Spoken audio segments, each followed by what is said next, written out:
The black sedan sat idling near the Dover docks just after midnight. Inside, Camilla Parker adjusted her sunglasses, even though darkness had swallowed the harbor hours ago. Her hands trembled as she checked her phone for the third time in 2 minutes. The ferry to Calais was scheduled to depart in 40 minutes. She had to be on it. Behind her, wrapped in velvet cloth and stuffed into a leather case, sat something that could destroy everything she'd built. Something that wasn't hers to take.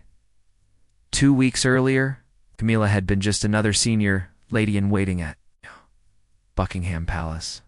Trusted, respected, invisible in the way palace staff are meant to be. She'd served the royal household for 17 years without incident. She knew every corridor, every routine, every blind spot in the security protocols. That knowledge was supposed to protect the crown. Instead, it became her weapon. The plan had started as a whisper. A man named Victor, elegant and persuasive, had approached her at a charity gala in Mayfair. He knew things about her. Her mother's medical bills. The mortgage she couldn't pay. The desperation she wore like a second skin. Victor offered her a way out. One job, one night. Enough money to erase every debt and start fresh. Somewhere warm and far away, all she had to do was borrow something from the Queen's private collection. Just for a few days, he'd said. Photographs for a wealthy collector. Then everything would be returned. No one would ever know. But Camilla knew better. She knew that once those jewels left the palace, they'd never come back. And she knew that made her a thief. Maybe even a traitor. The case beside her contained the Hanoverian emerald necklace. 18 flawless emeralds set in rose gold. Commissioned in 1735, it had been worn by queens for nearly 3 centuries. Its value was impossible to calculate. The insurance documents listed it at £47 million. But its historical significance made it priceless. Camilla had taken it from the secure display room during a carefully staged fire drill. She'd had exactly 9 minutes while the guards evacuated the wing. 9 minutes to disable the case alarm, lift the necklace, replace it with a replica, and slip back into the crowd of confused staff members. If you're loving this story so far, hit that subscribe button so you never miss stories that'll keep you on the edge of your seat. Now, 2 weeks later, the palace still hadn't noticed. The replica was good enough to fool the weekly visual inspections, but the full authentication scan was scheduled for next month. Camilla had to be gone before then. A tap on her window made her jump. A man in a dark jacket gestured for her to lower the glass. Her heart hammered against her ribs. "Vehicle check, ma'am," the man said. His voice was calm, professional. "We're screening all cars in the port area tonight." Heightened security. Camilla's throat went dry. This wasn't supposed to happen. Victor had assured her the route was clear. Of course, she managed, forcing a smile. "Is there a problem?" The man's eyes flicked to the leather case in her back seat. Just a routine check. Would you mind stepping out of the vehicle?" Camilla's legs felt like water as she opened the car door. The cold night air hit her face, sharp and unwelcome. 2 more men in dark jackets had appeared from nowhere. They weren't police. Their uniforms were wrong. No badges. No markings. Royal Guard. Her stomach dropped. "Ma'am, we need to inspect your luggage," the first man said. His tone hadn't changed, but his eyes had. They were harder now. Knowing. "I'm just traveling to France for a few days," Camilla said, hearing the shake in her own voice. "Family emergency. My aunt is unwell. I understand. This will only take a moment."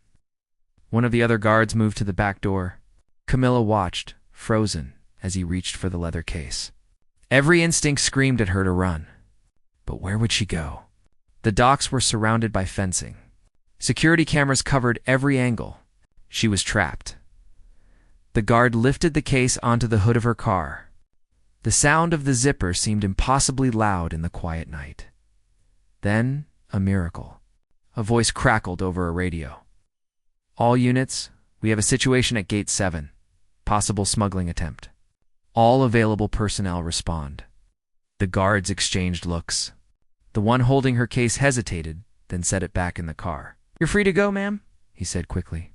"Apologies for the delay." They were gone in seconds, jogging toward the far end of the dock. Camilla didn't wait. She threw herself back into the driver's seat, started the engine, and drove toward the ferry boarding area. Her hands shook so violently she could barely grip the steering wheel.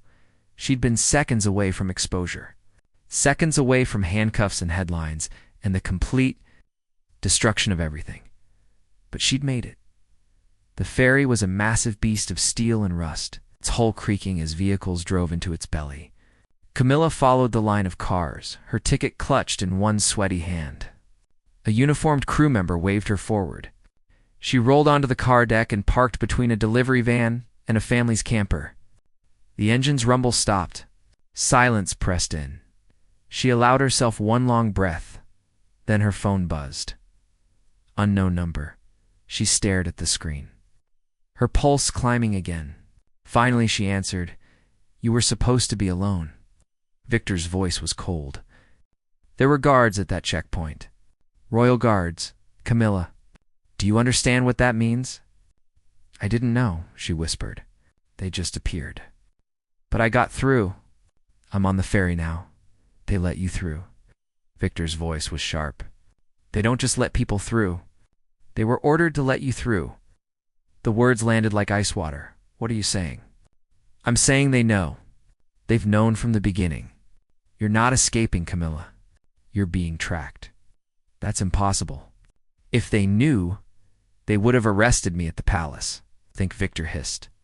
"Why would they let a thief walk out with a 47 million pound necklace? Why would they watch you pack, drive to Dover, and board a ferry without stopping you?" Camilla's mind raced. It didn't make sense, unless they're following the chain, she said slowly. "They want to see where I take it, who I'm meeting." Exactly. "And that means they're about to find me. Which means our deal is over." "Wait, Victor, you can't just lose the necklace. Throw it overboard. Turn yourself in. I don't care. But if you bring that case to Calais, you're walking into a trap, and I won't be there to meet you." The line went dead. Camilla sat in the darkness of the car deck, the phone still pressed to her ear. Around her, families were climbing the stairs to the passenger lounges. Children's laughter echoed off the metal walls. Normal people living normal lives. She looked at the leather case beside her. She'd risked everything for this. Her career, her freedom, maybe her life. And now she was alone in the middle of the English Channel. With stolen jewels and no plan, the ferry's horn blasted. The engines roared to life. They were moving. Camilla climbed the narrow metal stairs to the passenger deck. She needed to think. Needed air. The leather case stayed locked in her car, hidden under a blanket.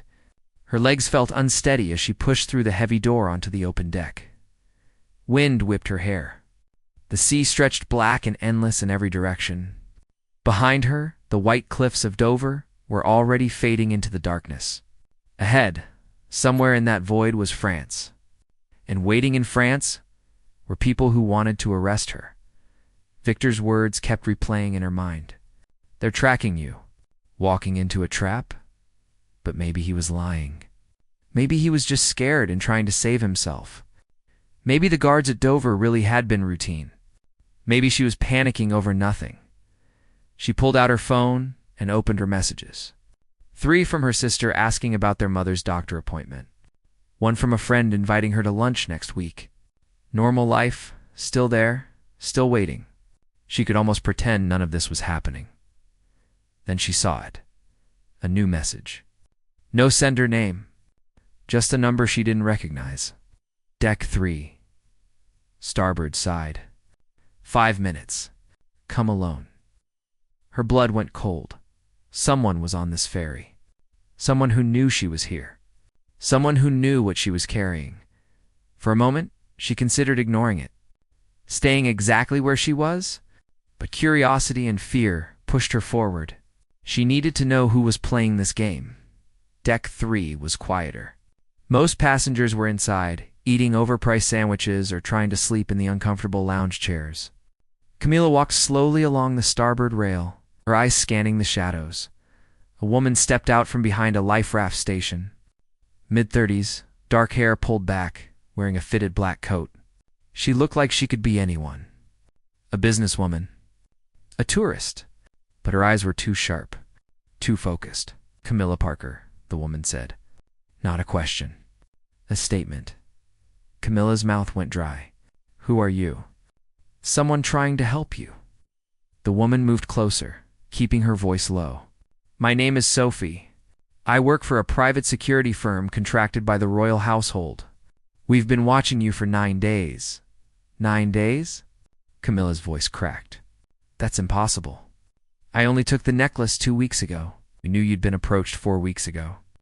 The man you know as Victor is actually Alexei Volkov. Russian national. Art thief. He's stolen from 11 royal families across Europe. We've been trying to catch him for 3 years. Camilla felt the world tilting. You knew? All this time you knew? We needed you to lead us to him. We needed to see the whole network. His buyers. His transport routes. His contacts. Sophie's expression softened slightly. I know that sounds cold, but this is bigger than one necklace. Volkov has stolen pieces worth hundreds of millions. He needs to be stopped. So you've used me as bait? You stole from the Queen? Sophie said quietly. That comes with consequences. But right now, you have a choice. Camilla laughed, a bitter sound that the wind tore away. What choice? You're going to arrest me either way. Maybe, maybe not. That depends on what you do in the next 12 hours. Sophie pulled out a small device like a phone, but thicker. Volkov told you to throw the necklace overboard, didn't he? To cut his losses and disappear? Camilla said nothing, but her face gave her away. He's not gone, Sophie continued. He has people waiting in Calais. He needs that necklace. It's already been promised to a buyer. If he doesn't deliver, he's a dead man. So he'll be there, watching from a distance, trying to recover it. And you want me to deliver it to him? I want you to finish what you started. Meet his contact in Calais. Hand over the case. Walk away.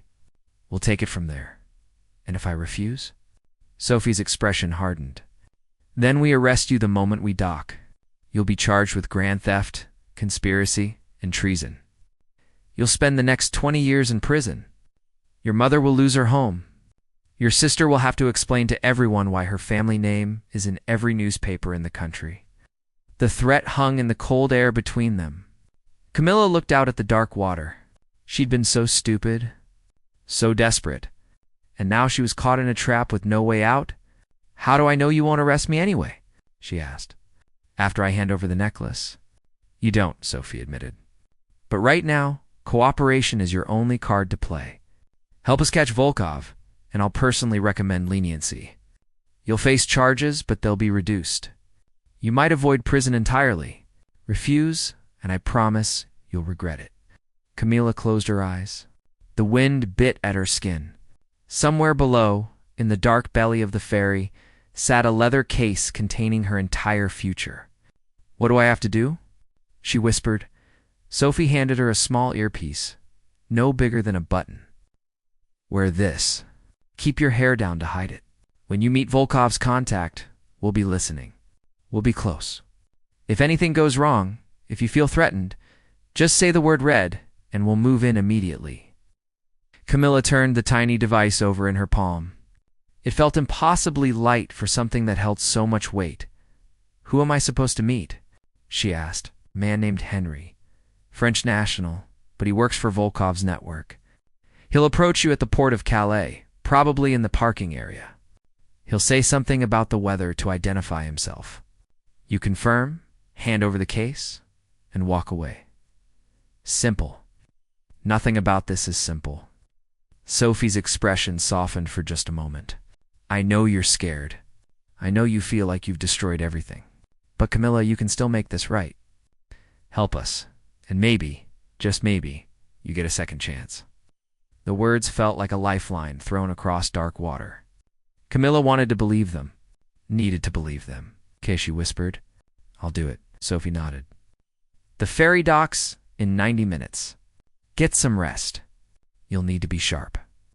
She disappeared into the shadows as quickly as she'd appeared. Leaving Camilla alone with the wind and the endless black sea, Camilla went back to her car. The parking deck was mostly empty now, just a few scattered vehicles and the low hum of the ferry's engines. She sat in the driver's seat, the leather case beside her, and tried to slow her racing heart. Sleep was impossible. Her mind spun through every moment of the last 2 weeks, every lie she'd told, every security camera she'd avoided, every time she'd looked her colleagues in the eye knowing what she'd done. She thought about her mother, sick and struggling, unaware that her daughter had become a criminal to save her. She thought about the Queen, a woman she'd served for 17 years, whose trust she'd shattered for money.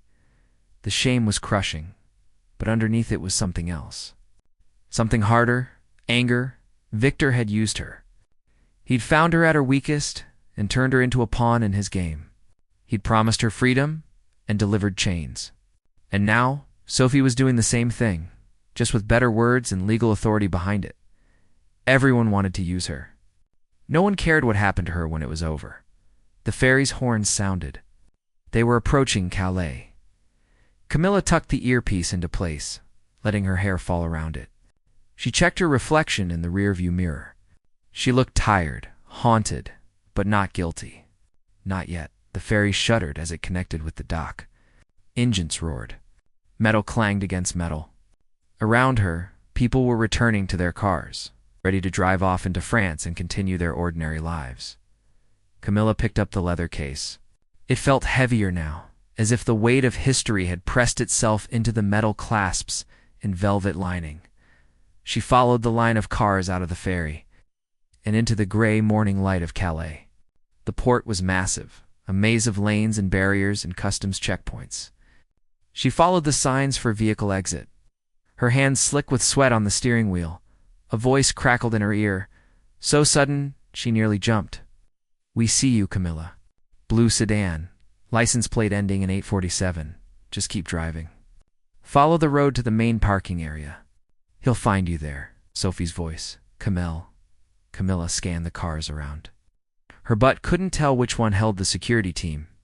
They were invisible, watching, waiting. The parking area was half full, mostly truckers and early morning travelers. Camilla found a spot near the back and parked. She sat there, engine off, watching the mirrors. 5 minutes passed. Then 10. A man appeared, walking casually between the rows of cars. Tall, thin, wearing a gray jacket and jeans. He had the look of someone who belonged nowhere and everywhere. His eyes swept the parking lot, but his pace never changed. He stopped beside her car, tapped on the window. Camilla's pulse thundered. She lowered the glass. "Strange weather for this time of year," the man said. His English was good but accented. "French, maybe. Or Belgian." This was Henry. "Yes," Camilla replied, her voice steadier than she felt. "I wasn't expecting the wind." The code words. Exactly as Sophie had described, Henry smiled. It didn't reach his eyes. "You have something for me." Camilla reached for the leather case. Her hands were shaking now, impossible to hide.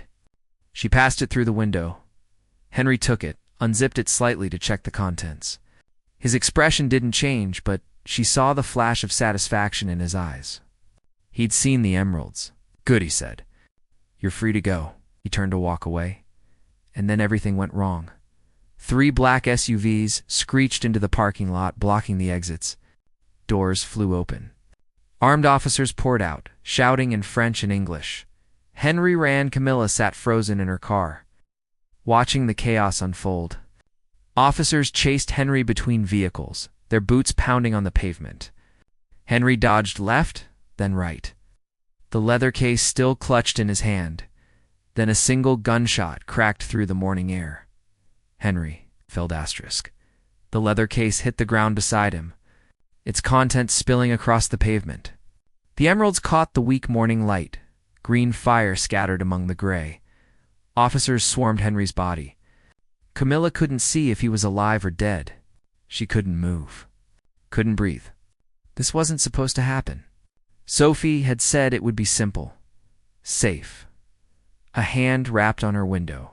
Sophie stood there, her expression tight. Out of the car.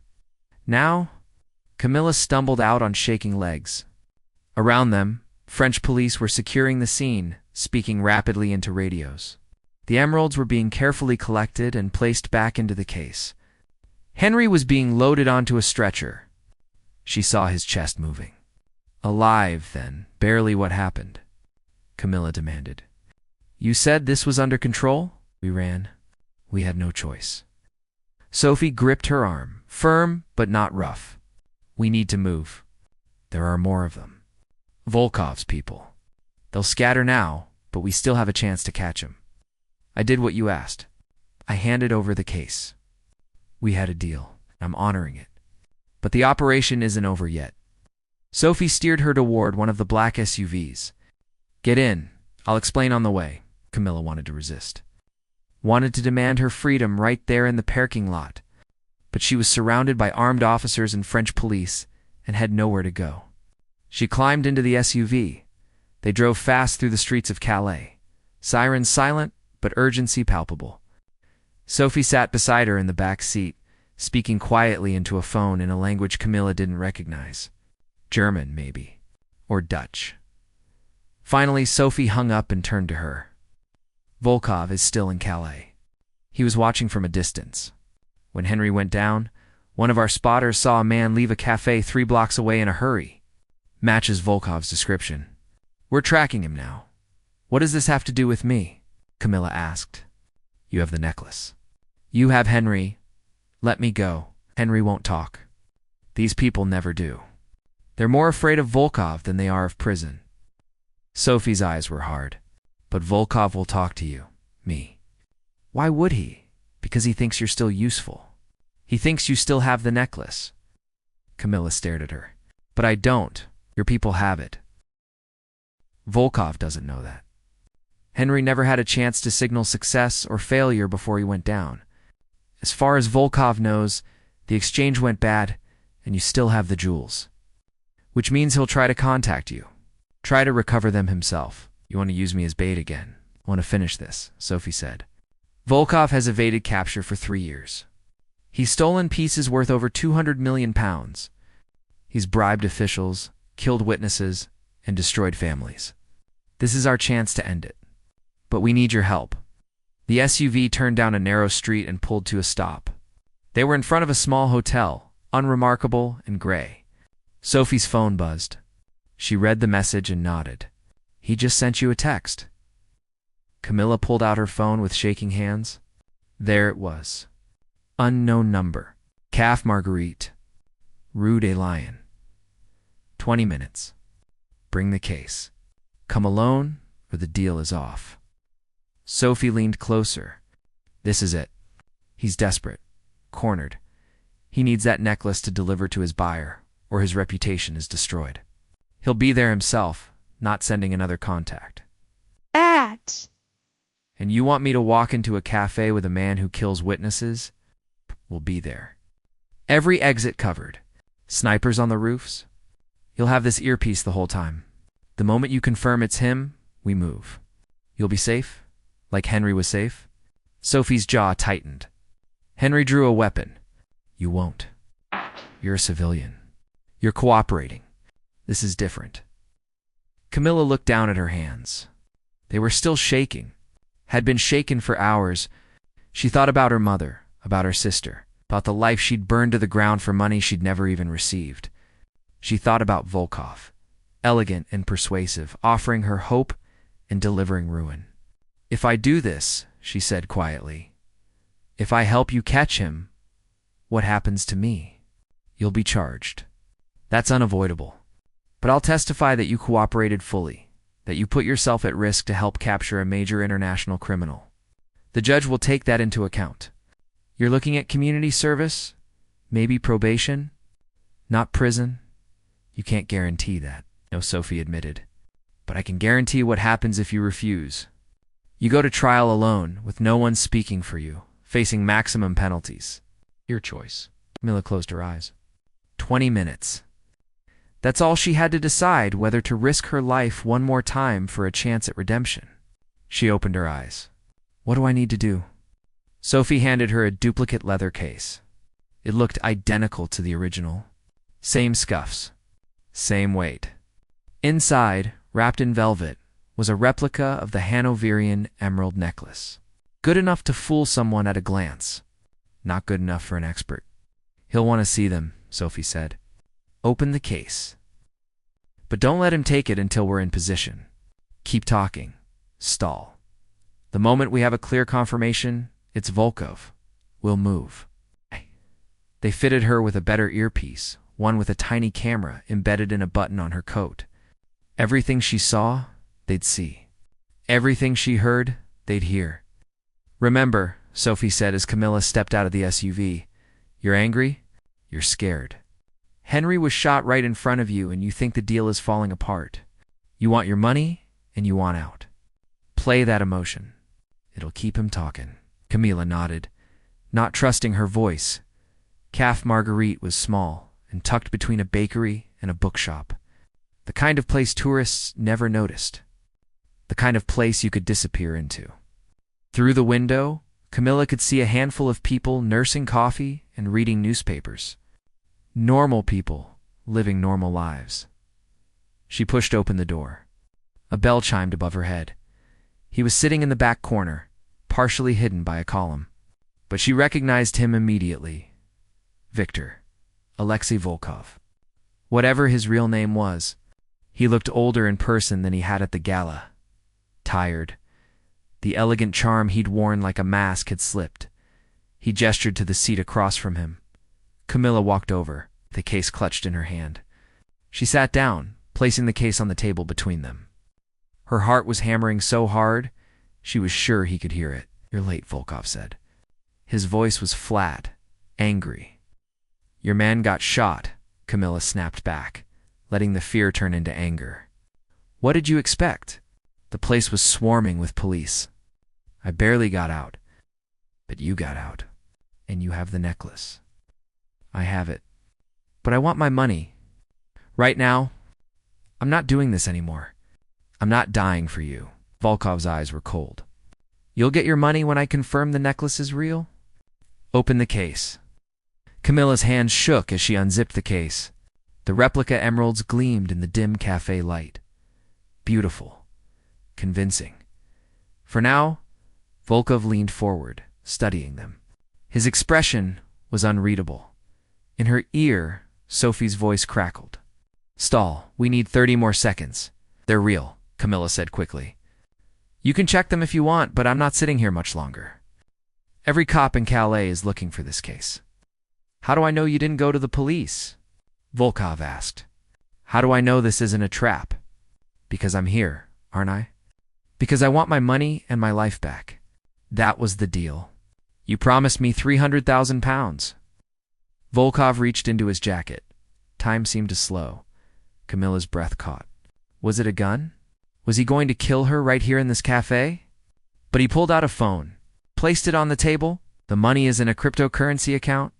I'll transfer it the moment I confirm these are genuine. He reached for the case. Sophie's voice came through clear and sharp. Now, we're moving. The door burst open. Armed officers flooded in, shouting in French and English. Customers screamed. Chairs scraped. Coffee cups shattered. Volkov moved fast. He grabbed the case and lunged toward the back of the cafe. But more officers were coming through the kitchen door, cutting off his escape. He was trapped.